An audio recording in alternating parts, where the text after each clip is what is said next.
bahwa kita terus berjuang untuk mengakomodasi aspirasi dari para guru honorer dan juga aspirasi dari semua pakar-pakar pendidikan yang ingin menjaga kualitas pendidik anak-anak kita. Terima kasih. Wassalamualaikum warahmatullahi wabarakatuh. Waalaikumsalam. Terima kasih. Bahwa pemerintah menyampaikan di tahun 2022 penerimaan ASN hanya P3K.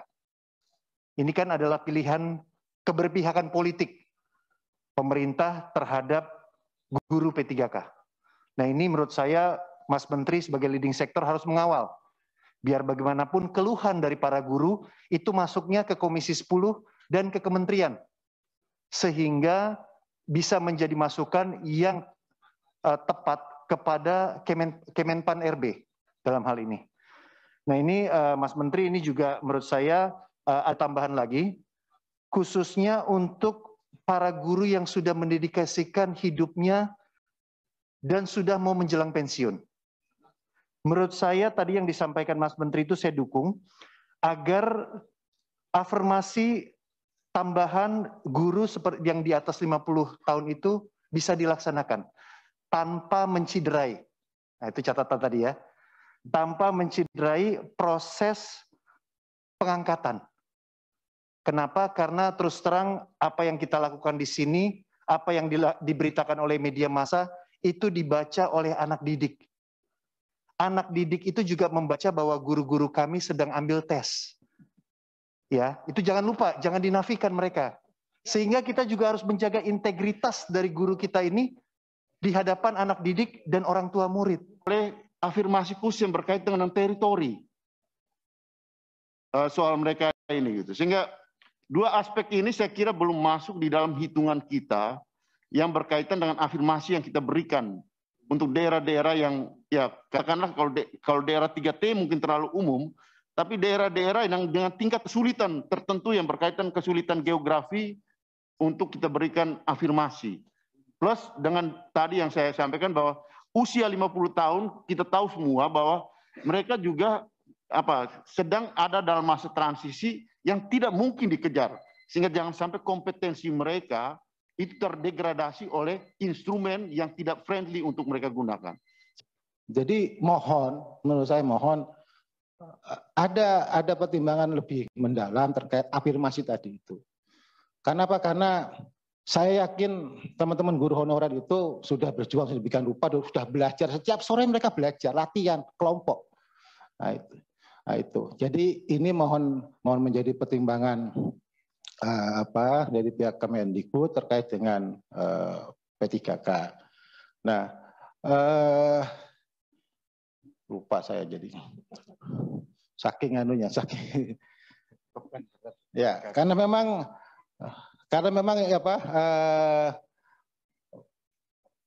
bagi saya apa yang mereka menurut saya ini betul-betul melakukan tugasnya lah Pak ya Mas Menteri. Jadi melakukan tugasnya nggak fair lah misalnya kemudian setelah mereka mengabdi selama berpuluh tahun, berbelas tahun itu mereka kemudian tiba-tiba harus seperti ini. Apalagi di tahap kedua Mas Menteri mohon maaf ini barengan dengan guru-guru yang sudah serdik, yang 100% langsung lolos untuk kompetensi teknis. Teman-teman guru honorer yang tahap 1 ini kan kena problem SK dari bupati atau kepala daerah ketika mau serdik. Nah, kepala daerah selalu orientasi politik. Ketika ada pilkada, siapa honorer yang ikut dia, pasti masuk SK bupati. Itu ada fakta itu. Tolong itu juga menjadikan pertimbangan. Bukan mereka nggak mau serdik, bukan. Tapi ada problem secara politik. Setiap pilkada, karena pilkada langsung ini ada pengerahan massa, itu kemudian menjadi hal yang kemudian fakta yang nggak bisa dibantahkan. Nah, jadi ini menurut saya. Jadi tahap kedua ini mereka bareng dengan yang masih muda sudah serdik, sudah pasti kalah. Karena itu menurut saya perlu ada bimbingan teknis lagi. Kalau memang mereka harus tahap kedua, berikan bimbingan teknis yang lebih masif agar kemudian secara kompetensi teknis mereka bisa meningkat. Jangan dibiarkan. Afirmasi harus dievaluasi. Karena juga mungkin ada yang terlewat atau tercecer. Sehingga harus ada keadilan bagi semua warga negara. Yang kelima, Jangan memaksakan kebijakan yang belum matang dari berbagai aspek pandangan geografis, ipolek, bertahan merata dan sebagainya. Memang lagi hangat ya di tempat saya di Langkat tuh heboh. Tadi sudah disampaikan dalam laporan. Ya. Cuma 18 yang lulus dari 1.700.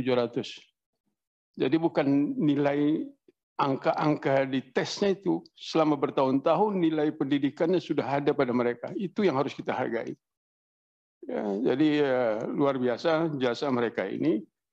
Dan kita ingin awalnya mengangkat mereka jadi PNS, jadi pegawai, jadi P3K. Tapi terhadang peraturan harus melalui tes. Nah, tes ini barangkali hanya sekedar untuk melaksanakan kewajiban. Karena mereka sudah punya kemampuan sebagai pendidik tadi, jiwa pendidikan itu yang belum didapati oleh orang-orang muda. Ada ratusan ribu, 500 ribu lebih yang akan di P3-kan, Pak. Itu luar biasa, Pak. Kami harus akui itu luar biasa. Tapi afirmasi untuk orang-orang ini perlu kita tambah, Pak. Apakah orang yang ada di tempat-tempat terpencil itu ditambahkan dalam afirmasi? Apakah orang yang mengabdi sudah lama dan juga mengorbankan dirinya sendiri itu kita tambahkan dalam afirmasi?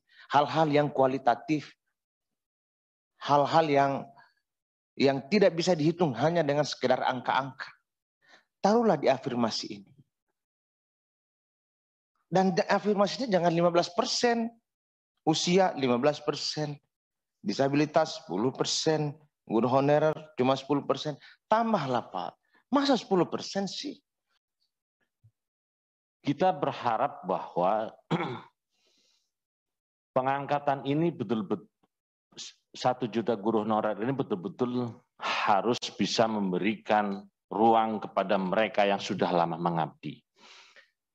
Ada proyeksi pensiun para guru dari tahun 2021 sampai dengan 2025 ini 300.000 lebih, Mas Menteri. 325 atau berapa lupa saya. Dan ini tanpa ada program ini juga harusnya sudah ada setiap tahun pensiun berapa yang masuk berapa. Tetapi memang betul bahwa program ini luar biasa besar. Tahun ini 3 tahap, tahun depan juga ada lagi dan seterusnya. Mudah-mudahan ini kemudian sistemnya semakin bagus ke depan. Karena memang ada perbedaan pemahaman dari cara manual dan berubah menjadi cara digital. Nah, ini kita harus akui secara bersama. Mudah-mudahan ke depan sudah ada formula yang bagus berdasarkan hasil koordinasi dengan kementerian dan lembaga terkait dengan mereka-mereka yang kemudian sudah 35 tahun, lama pengabdian dan seterusnya, atau 50 tahun lebih juga, mungkin silahkan aja untuk diangkat kemudian untuk menjadi P3K. Sehingga, dan jumlahnya tidak terlalu banyak untuk 50 tahun lebih, sehingga ada jalan tengah, ya. Tentu saya sepakat bahwa kompetensi dan integritas ini harus tetap kita kedepankan. Saya rasa itu pimpinan. Halnya apa yang telah disampaikan oleh teman-teman tadi. Bertahun-tahun mereka mengajar ya dengan ikhlas. Justru mereka punya harapan gitu. Tiba-tiba hilang kebahagiaan itu hanya waktu seketika dihadapi dengan kecemasan gitu. Karena memang kalau kita bisa melihat penyampaian informasi dari panitia seleksi ASN ini sangat tidak optimal, sehingga munculnya kecemasan di antara guru, karena memang mereka cemas sejak beberapa hari sebelum tes dimulai, karena kurang optimal informasi yang disampaikan oleh Panselnas. Yang mungkin pengabdian sekian sampai sekian itu berbeda-beda, nggak bisa 15% misalnya semuanya dihitung rata. Padahal mereka pengabdiannya kan udah bertahun-tahun gitu ya. Jadi ini juga harus difikirkan. Jadi kalau mereka mengajar hanya dilihat dari sisi ilmunya, ini kan nggak cukup. Kesabaran mereka, kegigihan mereka, dan ini tidak bisa hanya diukur dengan hasil tes saja begitu. Jadi kondisi ini tuh harus juga ada afirmasi khusus untuk mereka. Jadi mudah-mudahan ya dari Kemendikbudristek Kemenpan RB, BKN, ini benar-benar ada afirmasi tambahan. Sudah mengalah puluhan langkah, bukan satu langkah, udah puluhan langkah. Mereka harapannya awalnya itu pingin diangkat menjadi PNS, bukan P3K. Setiap tahun mereka berharap perjuangan mereka yang disampaikan oleh teman-teman tadi, jarak yang cukup jauh, pembiayaan gajinya yang cukup rendah, mereka itu tetap insya Allah istiqomah, integritas, loyalitasnya tetap. Saya harus tetap mengabdi untuk bangsa dan negara ini. Ini yang harus kita carikan solusinya. Mudah-mudahan perjuangan dari para guru-guru kita ini bisa kita berikan apresiasi dengan anggaran yang udah ada dan juga tidak mempersulit mereka. Kayaknya sudah waktunya kita mengganti kredo bahwa guru adalah pahlawan tanpa jasa. Sebab kalau masih pahlawan tanpa jasa seperti ini, sudah ngabdi puluhan tahun, belasan tahun, pengabdiannya itu kalah dengan sebuah ujian. Dan rata-rata mereka menyatakan ke kita, yang tidak mereka bisa, yang tidak bisa mereka kerjakan itu kompetensi teknis, Pak. Tapi soalan kompetensi tentang manajerial, tentang pendidikan, tentang manajemen dan sebagainya, mereka lolos. Mereka mengakui itu, tapi kompetensi teknis mereka banyak jalan. Masa hanya gara-gara itu kemudian mereka tidak bisa diangkat menjadi P3K. Oleh karena itu sebagai leading sektor dari dunia pendidikan ini, saya mengajak kalau nggak mau ganti kredo pahlawan tanpa jasa, ayo Kementerian Pendidikan jadi pahlawan tanpa tanda jasa untuk para guru-guru agar mereka bisa diangkat menjadi P3K. Jujur sajalah, kita ini yang hadir di sini, duduk di sini adalah produk dari guru honorer. Kita bisa duduk di sini jadi politisi, jadi pejabat, jadi apapun juga. Mungkin dulu pernah diajar oleh guru honorer yang usianya saat ini mungkin sudah 50, sudah 60. Dan mereka sudah mengajar lebih dari puluhan tahun. Inilah momentum, sekali lagi inilah momentum kebijakan pemerintah bersama dengan Komisi 10 untuk memberikan kesempatan 1 juta P3K meningkatkan derajat kesejahteraan. Atau tidak, jadi akhirnya saya yang saat ini bergelar doktor saja, jadi pengen ikut tes ini. Kira-kira kita bisa nggak lolos? Jadi lama pengabdian, saya mohon tolong Mas Nadiem, lama pengabdian ini dimasukkan. Selesaikan dulu bagaimana caranya menjadi PNS, menjadi P3K, atau menjadi pegawai dengan gaji atau honor sesuai dengan UMP atau UMK. Gunakanlah kesempatan mengangkat P3K ini untuk membayar hutang kepada guru-guru honorer kita yang telah memberikan pengabdian mereka untuk bisa diangkat menjadi ASN P3K. Insya Allah kalau afirmasi diberikan oleh Mas Menteri, Pak Dirjen, Bapak bisa mengubah air mata kesedihan menjadi air mata kebahagiaan. Kalau ada guru-guru, bukan kalau ada, banyak sekali guru-guru yang mengalami kekurangan dalam hal pendidikan, dalam hal keterampilan, itu juga adalah sumbangan dari pemerintah kita yang tidak melakukan pendidikan dengan sangat baik kepada para guru-guru tersebut. Apakah coba ditanyakan, apakah sering dilakukan pendidikan bagi guru-guru kita secara berkesinambungan, kemudian mendapatkan pelatihan dengan baik, kemudian mendapatkan sarana prasarana dengan baik juga tidak? Bagaimana mereka menginginkan bukan hanya dari sisi usia dan beberapa hal lain lagi, tetapi juga masa kerja menjadi perhitungan. P3K sepertinya sama ya, cuman mungkin aspirasinya agak variatif. Dari ada yang mau meminta afirmasi dari sisi umur, daerah, jenjang waktu, pengabdian, bahkan sampai se-ekstrim semuanya lulusin aja. Nah itu yang kita akan kaji ya. Tapi kenyataannya sekarang tidak mungkin kita tidak ada tes seleksi dan tidak mungkin kita tidak akan ada suatu minimum passing grade. Yang saya ketemui, yang saya duduki adalah guru-guru honorer di berbagai macam daerah. Kemarin saya baru di tengah hutan di Jambi dengan 6 guru yang setiap hari itu harus jalan ke hutan karena matic motornya nggak jalan, jadi mereka harus jalan 45 kilo. Kadang-kadang anaknya ada di situ, kadang-kadang tidak di Jambi, mengajar anak-anak rimba. Mereka itu semuanya, 6 dari guru yang saya bicarakan adalah guru honorer dengan pengabdian yang luar biasa. Jadi saya ingin sedikit curhat kepada Komisi 10 bahwa alasan kenapa ini penting untuk Kemendikbudristek adalah kita menyadari ada mutiara-mutiara di dalam guru-guru honorer kita yang sekarang tidak menerima layak, yang sangat layak mendapatkan upah yang setara dengan PNS. Bahkan banyak dari guru-guru honorer kita yang ternyata menjadi guru penggerak, bahkan menjadi calon pemimpin. Jadi, kita mendorong ini untuk memastikan bahwa kesejahteraan dan kelayakan itu dua-duanya terpenuhi. Jadi kami menjadikan ini prioritas utama pada saat itu. Guru-guru honorer yang saya ketemui di daerah banyak yang luar biasa, sangat luar biasa.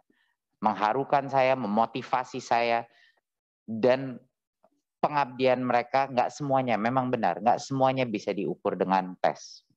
Kemendikbudristek mengambil posisi secara garis besar sama dengan Komisi 10, di mana kita harus perjuangkan afirmasi bagi kelompok-kelompok tertentu di guru honorer. Jadi itu akan kami coba, walaupun itu bukan, terima kasih, walaupun itu bukan sepenuhnya keputusan Kemendikbudristek, tapi kami akan perjuangkan Bapak Ibu. Itu janji saya. Ya. Untuk yang kedua adalah, tapi beberapa hal yang harus diklarifikasi. Satu adalah mengenai tes.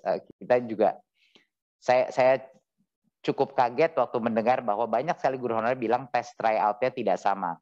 Saya nggak tahu mungkin pengalaman dari mana bocoran itu biasa diberikan. Tapi waktu saya melihat, saya berbicara sama Mas Iwan, kenapa berbeda? Oh, maksudnya yang berbeda itu bukan, waktu saya ngomong, mereka mengira akan diberikan jawabannya. Jadi pertanyaan yang sama. Nah, itu yang mohon anggota Komisi 10 bisa membantu sosialisasi bahwa ini adalah tes serius, bukan tes yang akan kita berikan jawabannya. Yang tryout-tryoutnya itu adalah tes untuk formatnya seperti itu. Ya jelas pertanyaannya akan berbeda. Atau enggak itu akan sama kayak dulu di UN ada keluar-keluar bocoran gelap, ujian sama aja. Itu bukannya kita tidak akan mengakses kemampuan. Jadi mohon maaf, tapi mohon dibantu sama Komisi 10 klarifikasi bahwa tesnya itu yang diberikan tryout adalah kisi-kisi. Seperti ini loh contohnya gitu. Lalu jelas akan ada pertanyaan yang berbeda. Kalau pertanyaan yang sama ya itu bukan namanya evaluasi. Nah, itu mohon diperkenalkan.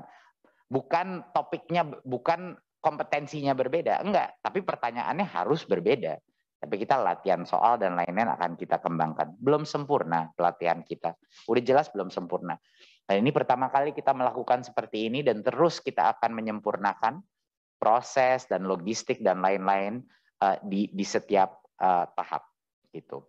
Mungkin Mas Iwan ingin sedikit mengekspansi dari prosesnya. Silakan. Ya, terima kasih Mas Menteri. Mungkin merespon tadi ada beberapa tanggapan atau pertanyaan terkait dengan pelaksanaan tes. Ada satu konteks yang mungkin bisa saya share juga. Ketika kita persiapan dan akhirnya melaksanakan itu suasananya kan COVID sangat luar biasa. Itu PPKM sampai Jawa Bali waktu itu level 4. Nah, karena itu dan Satgas kemudian meminta pelaksanaan ini harus ada tes antigen atau PCR. Dan awalnya itu adalah biaya mandiri. Nah, kita melakukan lobby-lobby pada Satgas dan alhamdulillah dapat bantuan. Kementerian Kesehatan bersedia untuk membantu Kementerian Dalam Negeri sehingga memaksimalkan pelaksanaan itu bisa difasilitasi oleh Dinkes dengan koordinasi dengan Dinas Pendidikan, dan itu yang kemudian menjadi bagian yang ketika pelaksanaannya di daerah itu, karena ini kondisinya itu udah di akhir bulan Agustus waktu itu, ada persyaratan itu. Nah, itu yang kemudian kami coba untuk perjuangkan sehingga semaksimal mungkin guru-guru honorer yang ikut itu bisa difasilitasi tes antigennya. Dan pengaturannya pun juga dilakukan dengan koordinasi dengan pemerintah daerah. Yang tadinya kita tidak logistik tidak memikirkan sampai ke sana. Dan itu kami berhasil untuk itu. Kedua, ini juga terkait usulan tadi dari Komisi 10 bahwa kami hari ini sudah dalam proses pengiriman surat kepada Panselnas untuk memohon pengunduran pengumuman hasil seleksi tahap 1. Jadi kita mendengar berbagai aspirasi seperti yang Mas Menteri sampaikan, kita akan perjuangkan di Panselnas dan kita akan meminta supaya pengunduran pengumuman hasil sehingga bisa untuk memaksimalkan pembahasan untuk finalisasi dari hasil tersebut. Itu saja Mas Menteri, terima kasih. Assalamualaikum warahmatullahi wabarakatuh. Jadi terima kasih Mas Iwan. Berarti jawaban dari Komisi 10 dari pertanyaan dari Komisi 10 mengenai mohon agar bisa menunda itu sudah kami laksanakan perizinan untuk penundaan tersebut kepada Pansel. Ya, kita tunggu jawabannya. Gitu. Dan diskusinya saya dan Mas Iwan intensif dengan Pansel ini untuk melihat apakah ada jalan tengah yang bisa kita tempuh. Gitu. Jadi esensinya itu sekarang prinsip dasar dan posisi Kemendikbudristek ya, kita nggak seperti yang Bapak Ibu Komisi 10 tahu, kita nggak pernah janji-janji buta di Kemendikbudristek. Kita lebih senang under promise tapi over deliver ya. Jadi kita jangan janji-janji tapi kalau misalnya mendapatkan suatu hal yang lebih baik itu insya Allah kita bisa mengakomodasi baik aspirasinya guru-guru honorer dan juga para akademisi dan pakar-pakar pendidikan yang ingin menjaga integrasi tes kita. Sebagai tambahan informasi, materi tes kita, tes seleksi itu adalah dari guru untuk guru. Yang buat itu guru. Ya, yang menentukan juga passing grade-nya, yang menentukan format pertanyaannya adalah guru. Dan tentunya juga didukung dengan dosen dan praktisi dan ahli-ahli psikometrika, tapi terutama guru.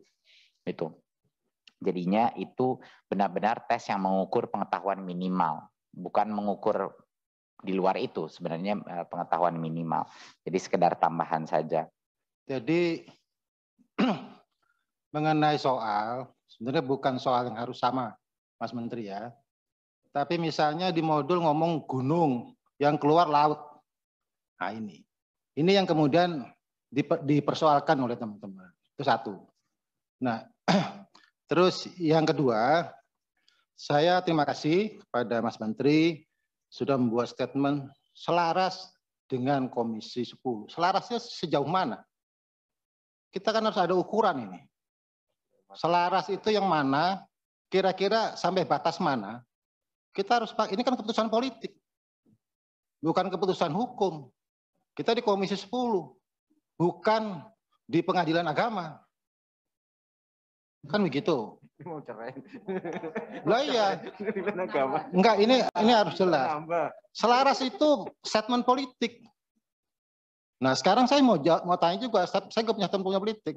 Sejauh mana selaras itu dengan Komisi 10? Menyangkut hal apa? Sampai sejauh mana? Sampai titik mana? Kan harus ada skenario-nya. A, B, C, D. Kan begitu. Nah, saya harap ada seperti itu. Tanpa kemudian meninggalkan aspek tadi tentang integritas, tentang kualitas. Nggak masalah menurut saya. Cuma karena kita mau membangun keputusan, karena nanti di keputusan menurut saya selaras itu menurut saya kita harus lebih jelas lagi. Sampai kapan? Kan gitu. Karena ini menyangkut aspirasi. Mas Menteri mohon maaf, kami dipilih untuk menjalankan aspirasi. Nah itu. Dan kami disumpah. Kalau kami nggak menjalankan ini, nanti nggak bisa menjawab pertanyaan kubur tadi.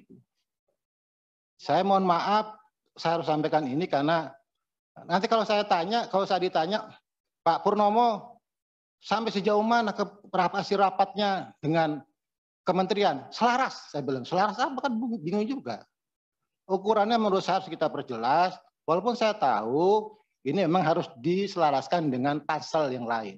Tapi kan Kementerian Pendidikan kemudian adalah user, ya, pengguna. Kalau PAN RB itu kan administrator. Usernya harusnya bisa menentukan dong. Saya mau pakai, saya minta spek yang kayak gini. Syaratnya begini kan user. Bukannya penerima tapi user. Nah, menurut saya ini harusnya. Jadi saya kepingin ada keputusan politik yang lebih terukur lah. Saya terima kasih, itu udah respon yang sangat baik dari Mas Menteri. Mencoba untuk memahami apa yang kemudian kami rasakan, kemudian aspirasi yang kami mendengarkan aspirasi. Ini bukan forum pembuat keputusan. Forum pembuat keputusan adalah di Pansel. Jadi tugas kami adalah untuk menyampaikan aspirasi dari masyarakat yang sudah diagregasi oleh Komisi 10. Senario-senario tadi yang disebut sudah kami catat semua, ya kan? Setiap anggota Komisi 10 juga beda-beda senarionya. Ada yang cuman memikir 50, ada yang sampai ke paling ekstrim. Jadi semua senario itu kita ambil, kita tampung, lalu kita langsung ajukan kepada Pansel, lalu kita lihat nanti senario realnya itu akan keluarnya apa. Itu saja. Jadi itu adalah langkah berikutnya. Maksudnya selaras adalah searah, ingin memberikan lebih kepada para guru honorer. Itu maksudnya. Saya, Pak. Izin Ketua menambahkan saja. Ingin mengapresiasi saja kerja keras Komisi 10 untuk selalu mendukung Merdeka Belajar, kesejahteraan guru, dan reformasi pendidikan. Terima kasih untuk masukannya, akan kami kaji dan akan kami perjuangkan. Terima kasih sekali lagi. Wassalamualaikum warahmatullahi wabarakatuh. Terima kasih Mas Menteri. Terakhir sekali lagi kami memandatkan minta sepenuhnya koordinasi dengan Pansel apa yang menjadi aspirasi teman-teman guru honorer kita seluruh Indonesia setanah air dalam tenggat sebelum diumumkan menjadi perjuangan yang maksimal untuk kita apresiasi dan kita dorong apa yang menjadi keinginan teman-teman dari guru honorer.